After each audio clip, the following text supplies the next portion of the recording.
এই মধুমাখা হরি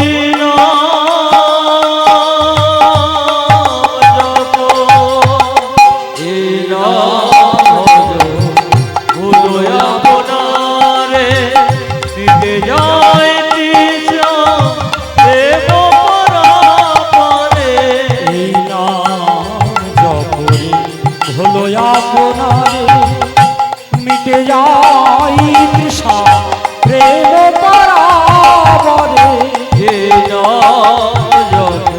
ভুলো আপনারে মিটে যায় তৃষা প্রেম পরাবরে জপরে জপরে জপরে রস জপরে জপরে জপরে জপরে জপরে জপরে রস নাম জপরে জপরে জপরে রসন সুধা মাখা এই নাম কৃষ্ণ নাম মধু মাখা এই নাম নিতাই গৌর হরি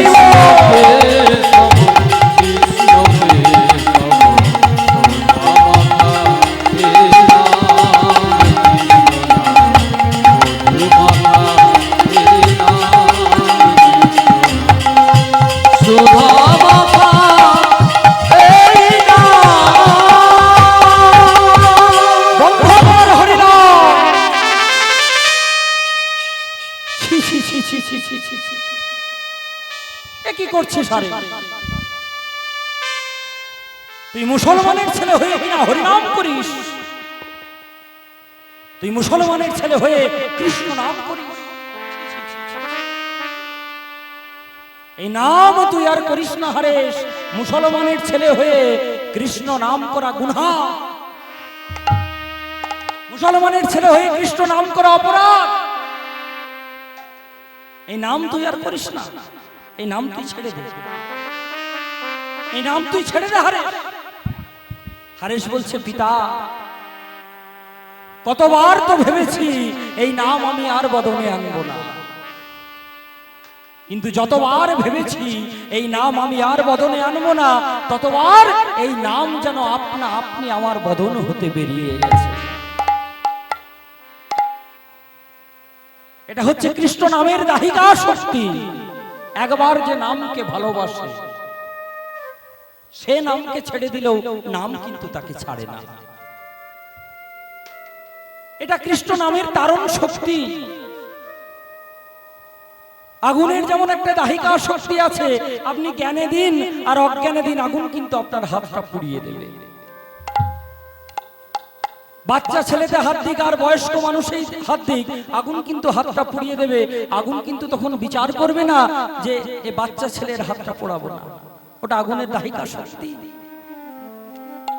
সেরকম নামের একটা তারণ শক্তি আছে আপনি জ্ঞানে করুন আর অজ্ঞানে করুন নাম কিন্তু তার তারণ শক্তি প্রকাশ করবে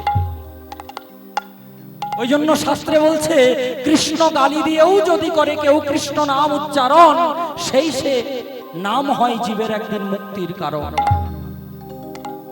সংকীর্তন যজ্ঞ মাঝে যে করে কৃষ্ণ আরাধন সেই সে সুমেধা পায় আমার ভগবান শ্রীকৃষ্ণের চরণ সেই সে সুমেধার কুবুদ্ধি সংশয় তাই সর্বযজ্ঞ হতে হরি নাম যজ্ঞ সার একবার কৃষ্ণ নামে যত পাপ হরে জীবের সাধ্য নাই সে তত পাপ করে তাহলে একবার কৃষ্ণ নামে যদি সমস্ত পাপ হরণ হয়ে যায় তাহলে এমন কৃষ্ণ নাম আমরা জ্ঞানে অজ্ঞানে দিনে অনেকবার করছি না কিন্তু এমন কৃষ্ণ নাম দিনে জ্ঞানে অজ্ঞানে অনেকবার করার পরেও আমরা কেউ কিন্তু বুকে হাত রেখে বলতে পারবো না যে আমার অন্তরের মধ্যে কোনো পাপ নেই তাই তো বলছে যে একবার কৃষ্ণ নামে যত পাপ হরে জীবের সাধ্য নাই সে তত পাপ তাহলে একবার কৃষ্ণ নামে যদি সমস্ত পাপ হরণ হয়ে যায় এমন কৃষ্ণ নাম তো আমরা জ্ঞানে অজ্ঞানে অনেকবার করছি কিন্তু তাও কিন্তু আমরা বলতে পারবো না যে আমরা নিষ্পাপ, আমাদের মনের মধ্যে কোনো পাপ নেই, কোনো জটিলতা নেই। কেন বলতে পারবো না? কারণ তার পাশাপাশি কি বলা হলো দেখুন, যে কোটি জন্ম যদি করো নাম সংকীর্তন তথাপি না পাইবে ব্রজের ব্রজেন্দ্র নন্দন।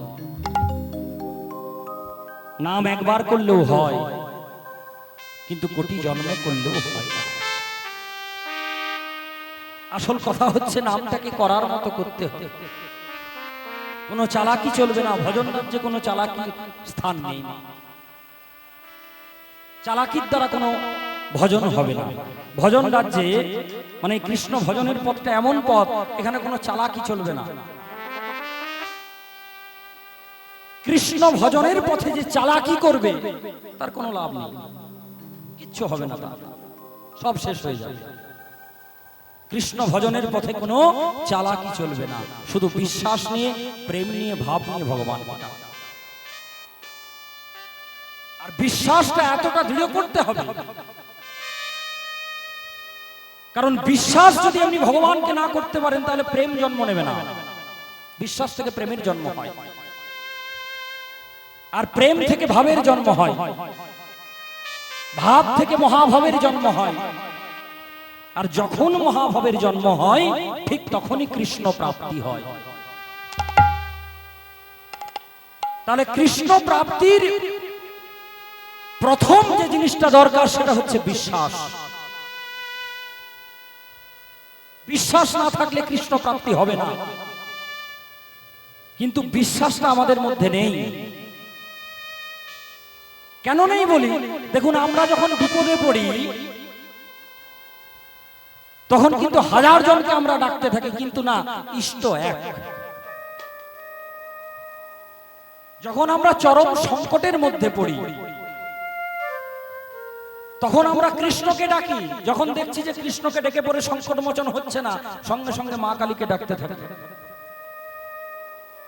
যখন দেখি মা কালীকে ডেকে সংকট মোচন হচ্ছে না, মা দুর্গাকে ডাকতে থাকি। তাতেও যখন সংকট মোচন হচ্ছে না তখন ভোলানাথকে ডাকতে থাকি। তাতেও যখন সংকট মোচন হচ্ছে না, সংকট মোচন হনুমানজিকে ডাকতে থাকি। কিন্তু না, ইষ্ট এক। যার ইষ্ট কৃষ্ণ সে আপদে বিপদে সুখে দুঃখে সবসময় কৃষ্ণকেই ডাকবে। যার ইষ্ট কালী সে আপদে বিপদে শুধু মাকেই ডাকবে। ইষ্ট এক। ইষ্ট যদি ভিন্ন হয়ে যায় সে যাকেই ডাকুক সাড়া পাবে না। তাহলে এই যে ইষ্ট ভিন্ন হয়ে যাচ্ছে এর কারণটা কি? এর কারণটা হচ্ছে বিশ্বাস। বিশ্বাসটা নেই। কৃষ্ণকে ডাকছি সংকটের সময়, যখন সংকট মোচন হচ্ছে না তখন কালীকে ডাকছি কেন? না, ভগবানের প্রতি, ভগবান শ্রীকৃষ্ণের প্রতি সেই বিশ্বাসটা নেই। কিন্তু ভগবানই তো হচ্ছেন গাছের গোড়া। ভগবান তো গাছের গোড়া। গাছে যখন জল দেন তখন কি আলাদা করে শাখা প্রশাখায়, পাতায়, ডালে জল দিতে হয়? গাছের গোড়াতে জল দিতে হয়। গাছ নিজের প্রক্রিয়ার দ্বারা সেই জলটাকে শাখা প্রশাখা, ডালে, পাতায় নিয়ে যায়।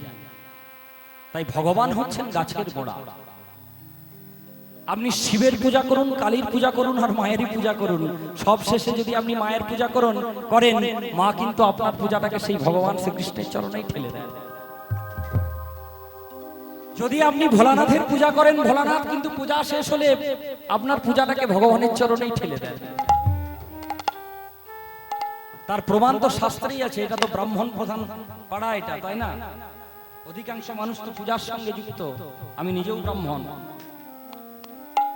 পূজার শেষে যখন জপ সমর্পণ করে তখন হাতে এক গণ্ডূষ জল নিয়ে বলতে হয়, প্রিয়তাং পুণ্ডরীকাক্ষং সর্বযজ্ঞে সরহরি তস্মিন তুষ্টে জগৎতুষ্ট প্রীণিতে প্রীণিতাং জগৎ এতৎ সর্বাশুভ কর্মফলং ভগবান শ্রীকৃষ্ণের চরণে অর্পিত অবস্থা। আপনি কালী পূজা করুন, দুর্গা পূজা করুন, যাই করুন, এটা বলতেই হবে আপনাকে। কি বাবা, তাহলে কি প্রমাণ হচ্ছে? এতৎ সর্বাশুভ কর্মফলং ভগবান গোবিন্দের চরণ অর্পিত। ভগবান হচ্ছেন গাছের গোড়া। তুমি যেমন ভাবে ডাকবে ভগবান তোমাকে সেইভাবে সাড়া দেবে। যে যথাবং প্রপদ্যন্তে তংস্তথৈব ভজাম্যহম, যে যেমন ভাবে ডাকে আমি তাকে সেইভাবে সাড়া দেব। শুধু বিশ্বাস, বিশ্বাসটা কিন্তু দৃঢ় করতে হবে, বিশ্বাসটাকে মজবুত করতে হবে। বিশ্বাসটা যদি তুমি মজবুত না করো তাহলে ভগবানকে ডাকলেই সাড়া পাবে না। এই বিশ্বাসটা মজবুত করতে গেলে দেখুন, দৃষ্টান্ত না দিলে সিদ্ধান্ত আসা যায় না বাবা। তাই একটা ছোট্ট দৃষ্টান্ত দিই। এতগুলো মানুষ আমরা বসে রয়েছি, এই এত সবার মধ্যে যদি দুজনেরও চৈতন্য ফেরে তো জানবেন দুজনের থেকে সবার চৈতন্য আসবে, আসবে না? কিন্তু দৃষ্টান্ত না দিলে তো সিদ্ধান্তে আসা যাবে না। তাই বিশ্বাসটা কতটা মজবুত হলে ভগবানকে পাওয়া যায় তার ছোট্ট একটা দৃষ্টান্ত দিই। একদিন পঞ্চপাণ্ডব একসাথে খেতে বসেছে বাবা। ধর্মরাজ, যুধিষ্ঠির, ভীম, অর্জুন, নকুল, সহদেব। আর মাতা কুন্তী খাবার পরিবেশন করছে। এই খাবার পরিবেশন করতে করতে হঠাৎ করে ভীম বলে দিয়েছে, মা আজ পর্যন্ত তোমার হাতে খেয়ে কোনোদিন আমার পেট ভরলো না। বলে কেন ভীম? বলে মা তুমি তো জানো আমি একটু বেশি খাই, তাহলে আগে তুমি আমাকে পেট ভরে খেতে দাও, যদি খাবার বাঁচে তাহলে তুমি আরো অন্যান্য ভাইদেরকে দিও। যেই না এই কথা বলেছে, মাতা কুন্তী বলছে, ভীম এটা তুই কেমন কথা বলছিস? একটা মায়ের কাছে বড় সন্তান আগে, ছোট সন্তান পরে, তাই কোনোদিন হয়? একটা মায়ের কাছে প্রতিটা সন্তান সমান। বলে এটা তুই কেমন কথা বলছিস? মাতা কুন্তী রেগে গিয়ে বলে দিয়েছে, ভীম রে তুই জীবনে বুঝি শুধু খেতেই শিখেছিস। যেই না এই কথা বলে দিয়েছে, ভীম খাবার থালাটা ছেড়ে উঠে গেছে। বলছে, ভীম কি হলো, খাবি না? বলে না আমার খাবো। বলে কেন? বলে আমার পেট ভরে গেছে। খাবার সময় অন্তত তুমি এই খোঁটাটা না দিলেও পারতে। তুমি বলছো জীবনে নাকি শুধু খেতেই শিখেছি আর কিছু শিখিনি। বলো মা তোমার কি চাই? বলো তোমার কি চাই? আজকে তুমি যা চাইবে আমি তোমার কাছে তাই এনে দেবো। তোমার কি চাই শুধু বলো। মাতা কুন্তী মনে মনে ভাবছে, ভীম রে তো শরীরে অনেক জোর বলে মনে বড় তোর অহংকার, তাই না? দাঁড়া, মা হয়ে তোর অহংকারটা আজকে ভেঙে দেবো। দেখ তোর কাছে এমন একটা জিনিস চাইবো যেটা গায়ের জোরে আনা যায় না, শরীরের ক্ষমতা দ্বারা আনা যায় না। তোর কাছে এমন একটা জিনিস আজকে আমি চাইবো যেটা শরীরের ক্ষমতা দ্বারা আনা যাবে না। বলো মা তোমার কি চাই? বলে তবে শোন ভীম, দিতে যদি হয় তবে একটা জিনিস আমাকে দে। বলে কি জিনিস মা? তুই এক্ষুনি এই মুহূর্তে আমার সামনে কৃষ্ণ বদন দর্শন করা। তুই এক্ষুনি আমার সামনে কৃষ্ণকে নিয়ে আয়, কৃষ্ণ বদন দেখবো আমি, কৃষ্ণ নিয়ে আয়। ভীম মুচকি হেসে বলছে, মা আর কিছু চাওয়ার পেলে না তুমি? এত সহজ জিনিস কেউ চায়? কৃষ্ণ দর্শন করানো কোনো ব্যাপার হলো মা? দেখুন কত বড় বিশ্বাস, দেখুন ভীমে বলছে কৃষ্ণ বদন দেখানো কোনো ব্যাপার হলো মা? তুমি এক্ষুনি একটু বসো, তোমাকে এক্ষুনি কৃষ্ণ বদন দর্শন করাচ্ছি। এই বলে ভীম ঘরের মধ্যে থেকে গদাটা নিয়ে এলো মা। ভীমের গদাটার ওজন ছিল 80 মণ। 80 মণ মানে কারোর গায়ের উপর যদি গদাটা পড়ে সে শেষ তো হবেই, তার শরীরের অঙ্গ প্রত্যঙ্গ যা আছে সবকিছু একদম বেরিয়ে যাবে। 80 মণ ওজন গদাটা। গদাটাকে নিয়ে এসে বলছে, মা কৃষ্ণ দেখবে তো? দাঁড়াও তোমাকে কৃষ্ণ দেখাচ্ছি। এই বলে ভীম গদাটাকে মাথার ওপর থেকে ঘুরিয়ে মাথার সোজাসুজি করে গদাটাকে ছুঁড়ে দিল। আর যেই গদাটা যেখানটায় পড়বে ঠিক সেই সোজাসুজি মাথাটা রেখে মধুসূদনকে ডাকলো, মধুসূদন, মধুসূদন।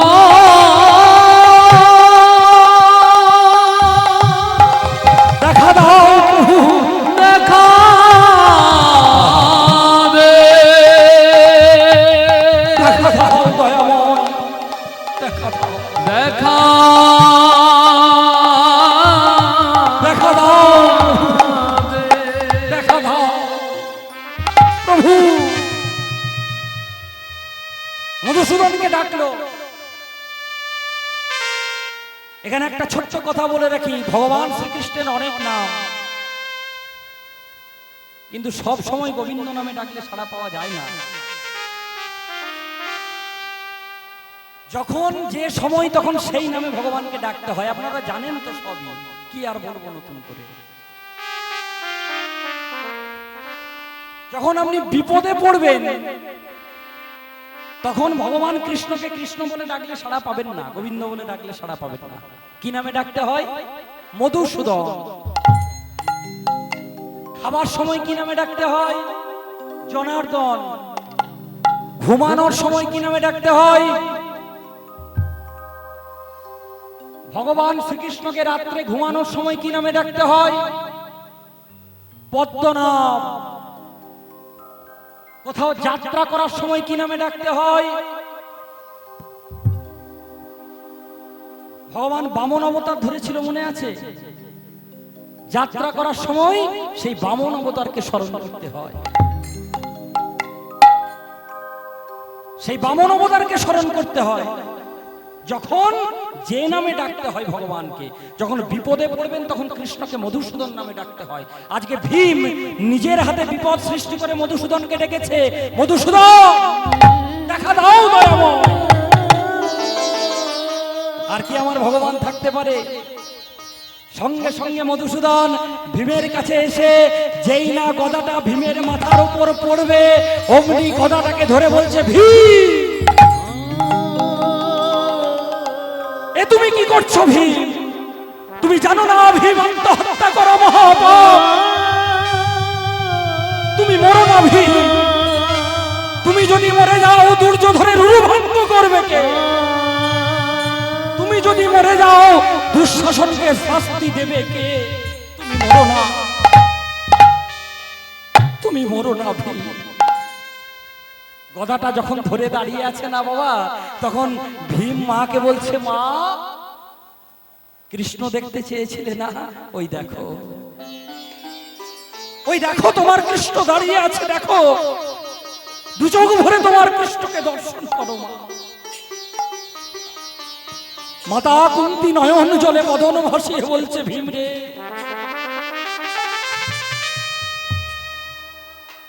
এতদিন জানতাম তুই জীবনে বুঝি শুধু খেতেই শিখেছিস। আজকে আমি জানলাম জীবনের সব থেকে মূল্যবান জিনিসটা তুই শিখে রেখেছিস, যার নাম হলো বিশ্বাস। আজকে আমি যদি তোর মা না হতাম তোর চরণ দুটো ধরতাম ভীম, কিন্তু মা হয়ে যদি তোর চরণ ধরি তোরই অকল্যাণ হয় বাবা। আমি আশীর্বাদ করি ভীম, এই বিশ্বাস যেন জন্ম জন্মান্তর তোর মধ্যে অটুট থাকে। নিতাই গৌর হরি ও। কত বড় বিশ্বাস দেখো মা। লীলা শুধু শুনলে হয় না, একদিকে লীলা আর প্রতিটি লীলার পেছনে রয়েছে জীব শিক্ষা। বিশ্বাসটা দেখো, ভীম কিন্তু জানতো যে গদাটা মাথায় পড়ার আগে মধুসূদন এসে ধরবেই ধরবে। তাই বিশ্বাসটা এতটা দৃঢ় করতে হবে, এতটা দৃঢ় করতে হবে যে তুমি যতই বিপদে পড়ো শুধু একটা জিনিস মাথায় রেখো, ভগবান নিজে হাতে হাত দুটো ধরে আমাদেরকে বিপদ থেকে উদ্ধার করে। চলো, তোমার পথ এটা নয়, তোমার পথ ওটা। ভগবান নিজে তোমাকে পথ দেখাবে।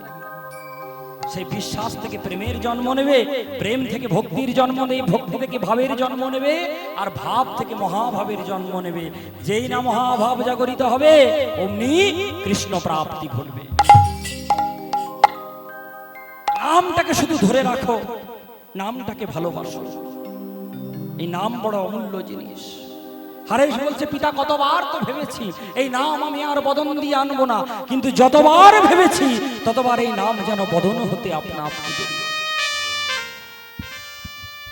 আর হারেশ মুসলমানের ছেলে হয়ে যে কৃষ্ণ নাম করে, এই খবরটা কিন্তু এতক্ষণ মুলুকপতি গড়াই কাজীর কাছে পৌঁছে গেছে বাবা। তৎকালীন সময়টা মুসলমানদের শাসনকাল ছিল। তৎকালীন সময়টা মুসলিমদের শাসনকাল ছিল বাবা। মায়াপুর কে কে গেছো গো? নবদ্বীপ মায়াপুর অনেকেই তো গেছো। আচ্ছা, মায়াপুরের পূর্বে নাম কি ছিল জানো? পূর্বের মায়াপুরের নাম ছিল মিয়াপুর। রাজা হোসেন শাহের সময়কাল, রাজা হোসেন শাহের রাজত্বকাল তখন মিয়াপুর নাম ছিল, মুসলিম শাসনকাল। তৎকালীন সময়ে মুসলিমদের রাজত্বকাল। পিতা হাবিবুল্লাহ বলছে, হারেস তুই মুসলমান হয়ে কৃষ্ণ নাম করিস, হ্যাঁ? এই খবরটা যদি মুলুকপতি গড়াই কাজীর কাছে যায়, তোর মুসলমান সমাজেও কোনো জায়গা হবে না। আর যদি যাই কি মা, এতক্ষণ মুলুকপতি গড়াই কাজীর কাছে খবরটা পৌঁছে গেছে যে হারেস মুসলমান হয়ে কৃষ্ণ নাম করে। মুলুকপতি গড়াই কাজী পেয়াদাদেরকে বললেন, যাও হারেসকে ধরে নিয়ে আসো। কাজী সাহেবের পেয়াদারা হারেসকে ধরে নিয়ে কাজীর দরবারে এলেন। কাজী সাহেব বলছে, কি হারেস,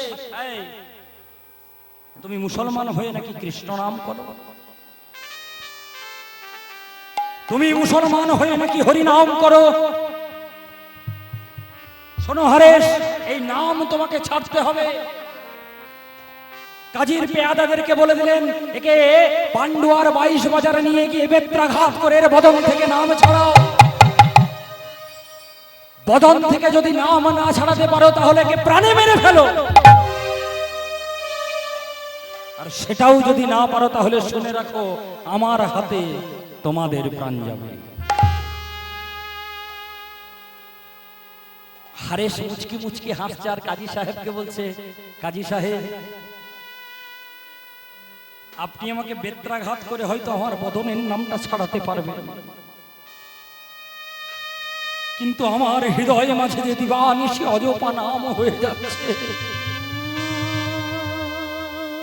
দিবানিশি আমার হৃদয় মন্দিরে যে অজপা নাম কৃষ্ণ কৃষ্ণ কৃষ্ণ,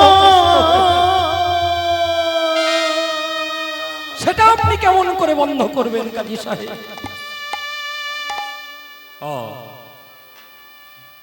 তবে তুমি নাম ছাড়বে না? পেয়াদাদেরকে বললেন, যাও একে ধরে নিয়ে যাও, একে ধরে নিয়ে গিয়ে বেত্রাঘাত করে বদন থেকে নাম ছাড়াও। কাজীর পেয়াদারা কাজী সাহেবের আদেশ মতো হারেসকে ধরে নিয়ে গেল পান্ডুয়ার 22 বাজারে। পান্ডুয়ার 22 বাজারে ধরে নিয়ে গিয়ে একটা গাছের সঙ্গে হারেসকে বেঁধেছে। একটা লম্বা চাবুক নিয়ে এসেছে, চাবুক নিয়ে এসে হারেসকে প্রহার করছে আর বলছে, এই কৃষ্ণ নাম ছাড়। আর হারেস মার খাচ্ছে আর ভগবানকে ডাকছে, কৃষ্ণায় বাসুদেবায় বাসুদেবায় হরে পরমাত্মনে পরমাত্মনে প্রণত ক্লেশনাশায় গোবিন্দায় নমো নমঃ।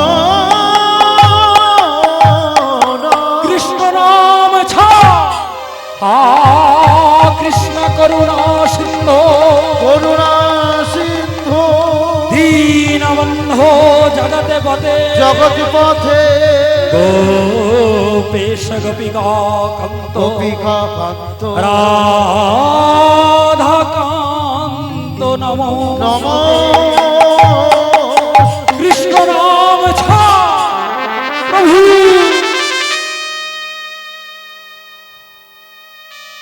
মূর্খ, ওরা বোঝে না। ওরা যতগুলো আঘাত আমার অঙ্গে করছে, প্রতিটা আঘাত যে তোমার অঙ্গে গিয়ে লাগছে প্রভু। কারণ আমি যে আমার নিজের বলতে কিচ্ছু রাখিনি। আমি আমার দেহ মন প্রাণ জীবন যৌবন সব যে তোমার ওই রাতুল রাঙা চরণে বিলাইয়ে দিয়েছি দয়াময়। ওরা অবুঝ, ওদেরকে যেন তুমি ভুল বোঝো না। ওদের অপরাধ তুমি ক্ষমা করো দয়া। ওরা অবুঝ। এত মার মারলো তবু কৃষ্ণ নাম ছাড়ছে না। একটার পর একটা চাবুক মারছে আর বলছে কৃষ্ণ নাম ছাড়, কৃষ্ণ নাম ছাড়, কৃষ্ণ নাম ছাড়।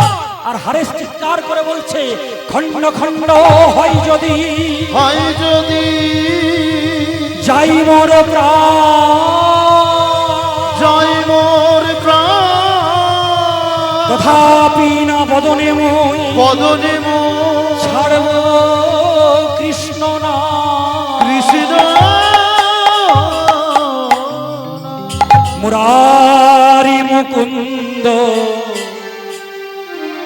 জগদানন্দ, নামের বর্ণে বর্ণে সুধা ঝরে। হরি হরি মুরারি মুকুন্দ জগদানন্দ, নামের বর্ণে বর্ণে সুধা ঝরে। আমার মুরারি মুকুন্দ জগদানন্দ, নামের বর্ণে বর্ণে সুধা ঝরে।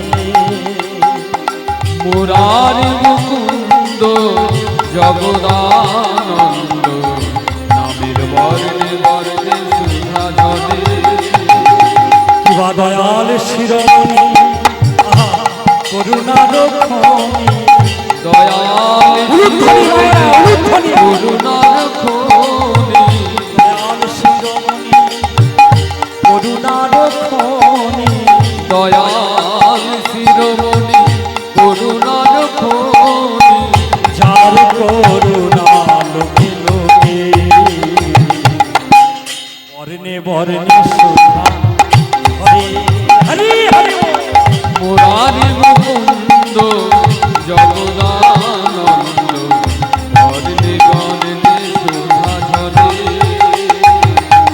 মুরারি মুকুন্দ জগদানন্দ, বর্ণে বর্ণে সুধা ঝরে।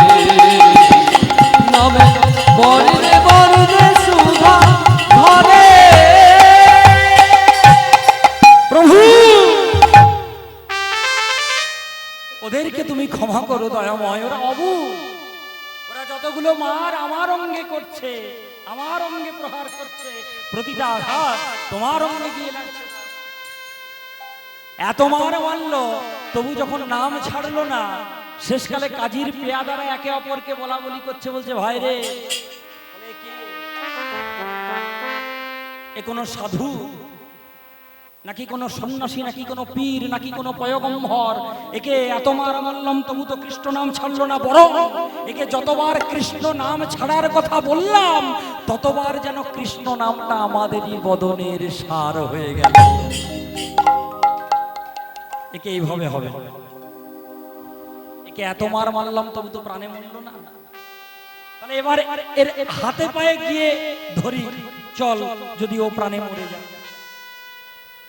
তাই কাজীর পেয়াদারা হারেসের কাছে গিয়ে বলছে, বাবা তুমি কে? তুমি কোনো সাধু নাকি কোনো সন্ন্যাসী, নাকি কোনো পীর, নাকি কোনো পয়গম্বর? আমি জানি না বাবা তুমি কে, তবে তুমি যেই হও না কেন এত মার মারলাম তবু তো তুমি প্রাণে মরলে না, এবার অন্তত তুমি প্রাণে মরো। হারেস বলছো আমি মরলে বুঝি তোমরা বাঁচো? বলে হ্যাঁ, কাজীর তো তাই আদেশ। তোমাকে যদি প্রাণে না মারতে পারি কাজীর হাতে আমাদের প্রাণ। বলে বেশ, আমি মরলে যদি তোমরা বাঁচো তাহলে বাবা তোমরাই না হয় বাঁচো, আমি না হয় মরি, কিন্তু মরার আগে আমার একটি বাসনা, তোমরা কথা দাও